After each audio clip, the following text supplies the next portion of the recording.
orang menggunakan chatbot AI jadi tempat curhat mereka. Dan muncul pertanyaan, bisa nggak sih AI menggantikan peran seorang psikolog? Menurut WHO, lebih dari 1 miliar orang di dunia hidup dengan gangguan mental. Di Indonesia juga sendiri tenaga psikolog cukup terbatas sehingga banyak orang yang memilih beralih ke AI karena mudah diakses dan lebih terjangkau. Bahkan ada laporan Common Sense Media 2025 menunjukkan 72% remaja di Amerika menggunakan AI untuk kebutuhan emosional, tapi memang kemudian itu bisa menggantikan terapi profesional seperti psikolog atau psikiater dengan AI. Di video ini kami akan membahas pertanyaan tersebut dari beberapa sudut pandang, mulai dari kasus nyata, temuan ilmiah terbaru, dan solusi yang bisa kita terapkan. Yuk kita bahas. Headline berita, 10 days after months of chatting with AI. Di tahun 2024, seorang remaja berusia 14 tahun bernama Cedric Cesar Tri dari Florida, Amerika Serikat meninggal dunia. Ibunya kemudian mengungkapkan bahwa anaknya telah menjalani ketertarikan emosional yang sangat dalam bahwa anak selama berbulan-bulan dengan sebuah karakter AI yang bernama Dani di aplikasi Center AI. Percakapan yang mereka campur topik-topik yang seharusnya tidak pernah dibiarkan berlanjut tanpa intervensi profesional termasuk niat bunuh diri. Yang paling mengejutkan ketika Sibyl mengungkapkan niatnya chatbot tidak memberikan respon darurat, tidak mengarahkan ke layanan krisis. Bahkan menurut gugatan hukum yang diajukan ibunya, chatbot justru terus memfasilitasi percakapan tersebut. Ibu Sibyl Megan Garcia kemudian menggugat Center AI dan Google dengan tuduhan kelalaian yang berujung pada kematian putranya. Lalu kemudian muncullah kutipan, aplikasi ini memanipulasi putra saya untuk bunuh diri. Megan Garcia, ibu korban. Ini bukan satu-satunya kasus di Australia. Pada tahun 2025, seorang remaja 16 tahun bernama Adam Raini meninggal dunia setelah ChatGPT secara explicit memberikan informasi mengenai metode bunuh diri. Informasi yang dimintanya secara langsung dan dijawab oleh chatbot tanpa filter yang memadai.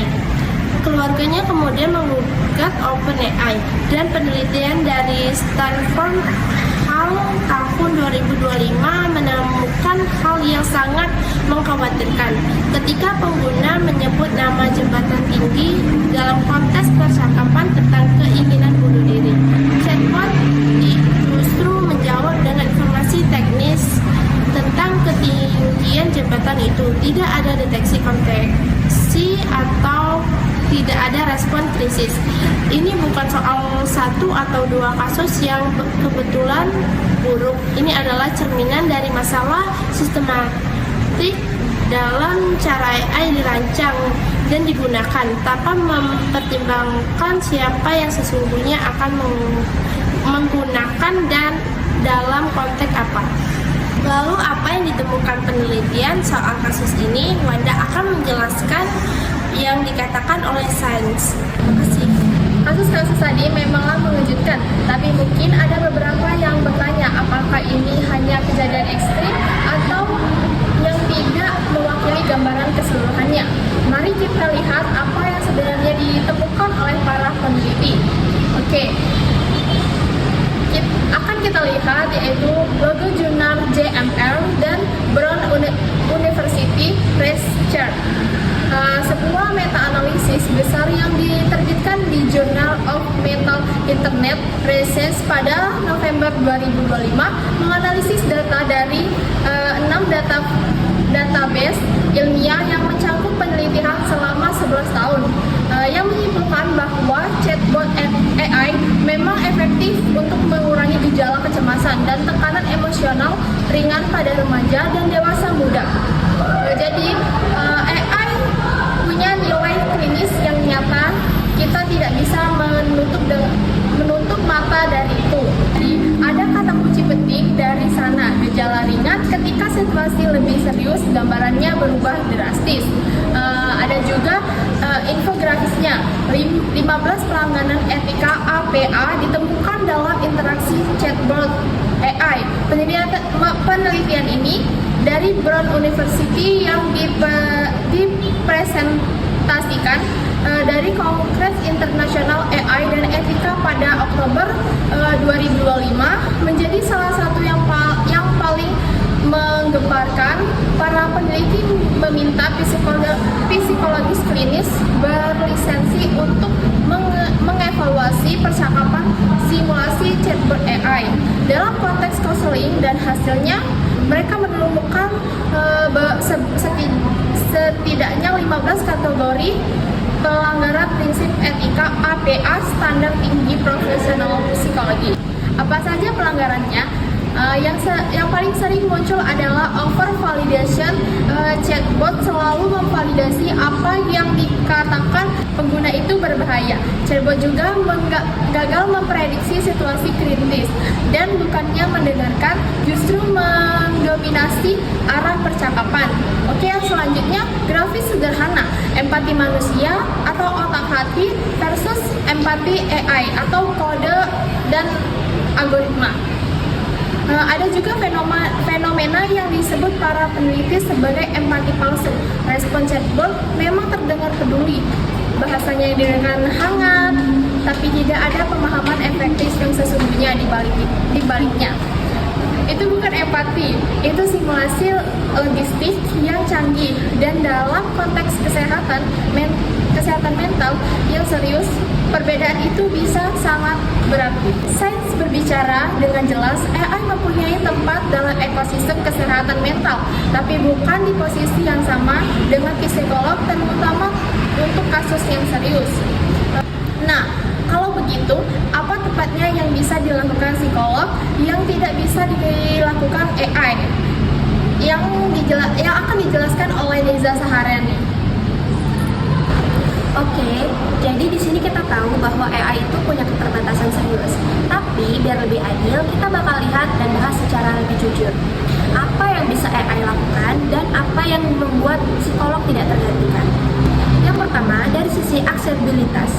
AI tersedia selama 24 jam, tidak perlu antrian, bahkan relatif lebih murah, atau ada juga yang gratis. Hal ini sangat penting bagi seseorang yang mungkin butuh tempat cerita atau curhat pada malam hari. Yang kedua, hubungan terapi.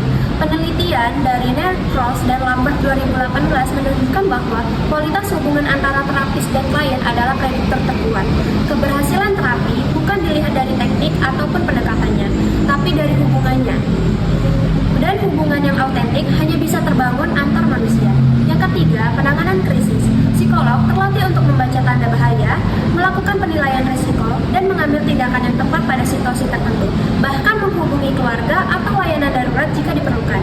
AI tidak bisa melakukan hal tersebut. Bahkan dari kasus sebelumnya, AI malah memperburuk kondisi krisis. Di Indonesia sendiri, ada 34,9% remaja Indonesia yang mengalami masalah mental, tapi hanya 26% yang mendapatkan layanan profesional. Kenapa? Karena hambatannya bukan cuma keterbatasan psikolog, tapi juga stigma, biaya, dan juga jarak geografi.